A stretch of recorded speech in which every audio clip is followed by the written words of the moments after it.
기본 벡터의 외적을 보도록 하겠습니다. 외적, 기본 벡터의 외적입니다.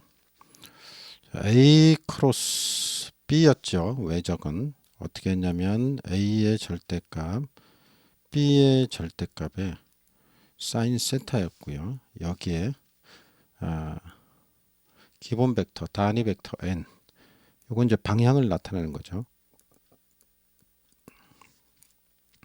그래서 이게 크기입니다. 크기, 벡터의 크기. 크기에다가 이렇게 플러스 방향이 더해지는 거죠. 그래서 이제 그 결과는 벡터로 나오는 거죠. 벡터. 그 결과가 벡터로 나왔다. 이런 걸 알 수 있습니다. 그럼 먼저 I, J, K를 보겠습니다. 방향을. 세 개의 방향이니까 I, 이게 J라고 볼까요? J. 이게 I, J, K라고 보죠. K. 그리고 이 길이는 똑같다고 보면 세 개는 이제 단위 1인 거죠. 전부 다. 1, 1, 1. 이렇게 된다고 봤을 때 얘기입니다. 그러면 같은 방향끼리 곱하면요. I하고 외적을 하면 어떻게 나오느냐.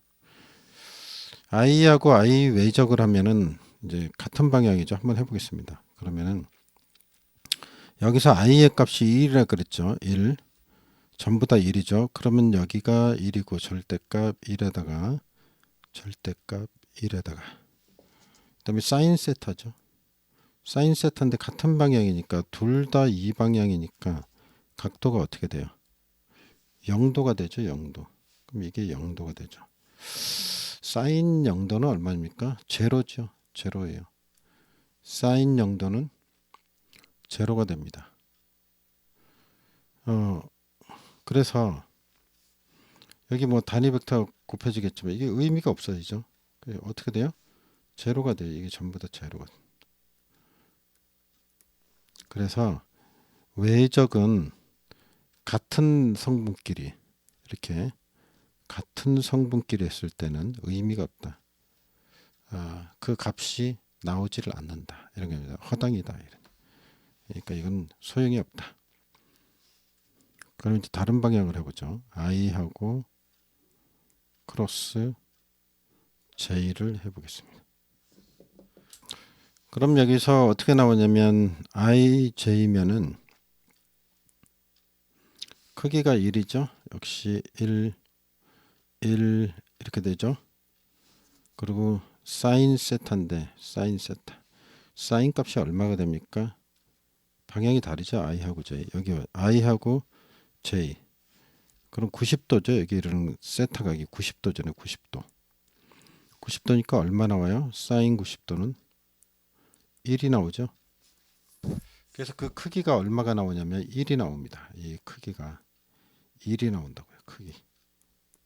크기가 여기까지가 크기죠. 그리고 이 외적은 사각형의 면적이 나온다 그랬죠. 그래서 1이 되고 1이 되는 이 면적이 나오는 거예요. 그래서 이 1 얘기가 무슨 얘기냐면 면적이 1이라는 얘기죠. 면적이 1이다. 이렇게 보시면 되겠습니다. 그리고 이제 단위 벡터가 오는데 이 기본 벡터 방향 벡터가 오는데 방향. 그럼 방향은 어떻게 되는가?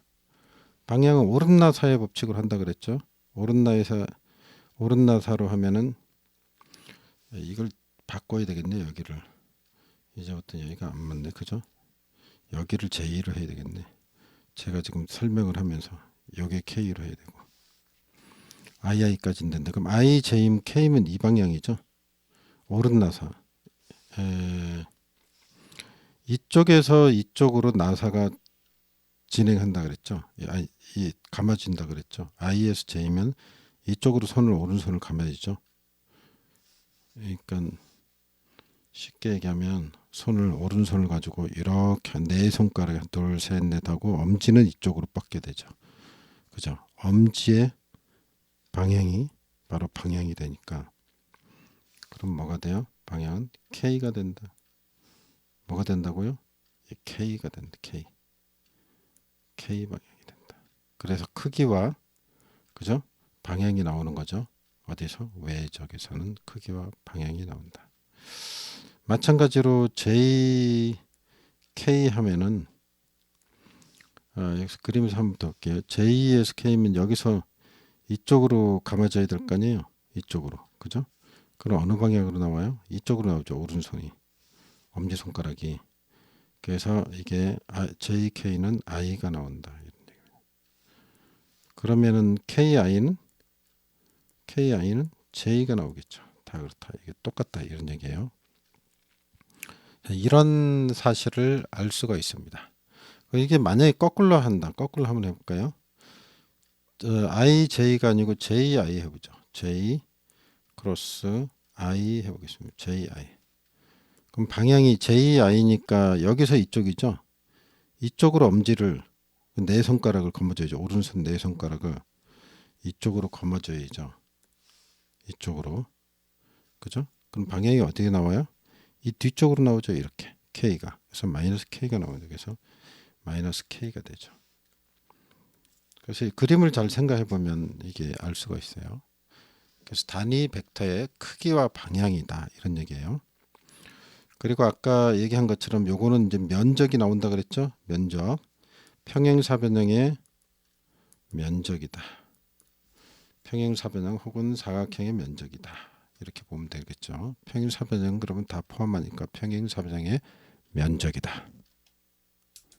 여기까지 단위 벡터 외적의 크기와 방향 또 크기는 면적을 나타낸다는 얘기까지 한번 해봤습니다.